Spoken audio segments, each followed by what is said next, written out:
Got the 16 Hellcat here. We had a lifter failure. The roller on the lifter actually broke. So, show you guys how far you gotta tear these apart to get to the lifter.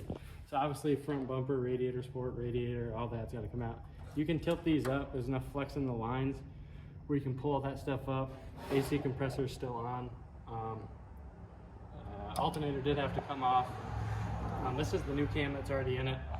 Replaced it. It's just a factory replacement. I actually had to buy it used because you can't get it. This is a 15 to 18 cam, or 15 to 17, and 18 up is different. And he didn't want to tune it, so right now we're just sticking with the stock cam. That way you keep stock springs, stock push rods, all that.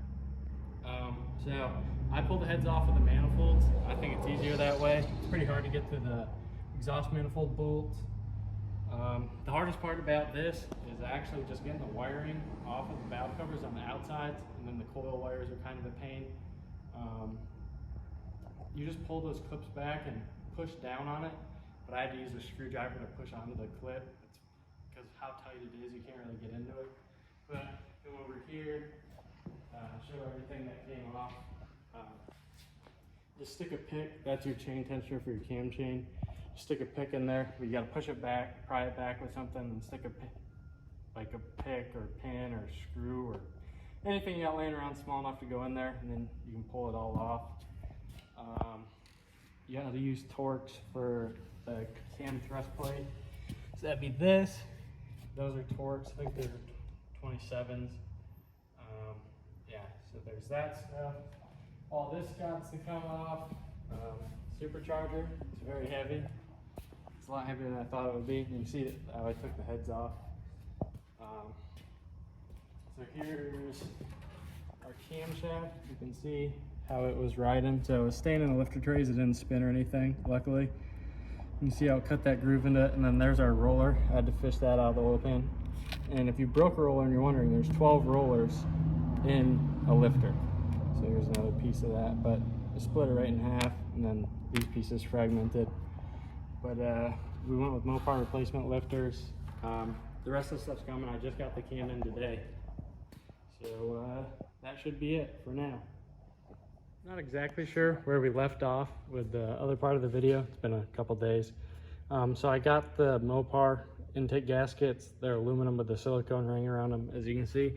And putting the blower on, I accidentally caught the corner, because you have to put this bolt in, the very last bolt, before you like set the supercharger in there.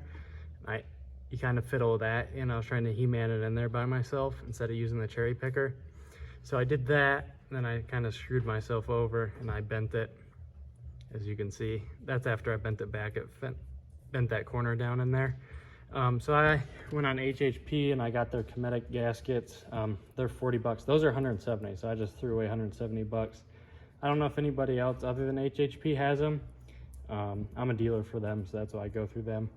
But yeah, once I get the blower back on, should be ready to go. But that's what entails in this, and that was just another tidbit. You can take that upper plastic and cowl piece off, but there's a whole bunch more stuff to take off.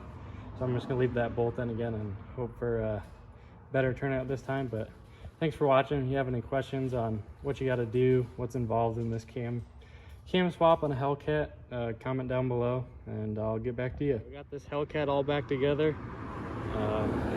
Show you guys what it looks like under the hood now. It's not much different than the pictures, but I mean, some of these connectors are hard to remember if you didn't take a picture. So this connector down here, it's a 2-prong. It goes to the, I believe it's an oil pressure sending unit or temperature, something to do with oil pressure, because it's right above the oil filter housing and the oil galley. So that hangs off the side of the block. That wiring down there goes to the alternator. These are pressure sensors for the blower. You have your vacuum line here, another vacuum line under there. There's another plug down in there, and then these plugs obviously go up here. Throttle body, and then there's one that tucks up under there, and then it clips in up there.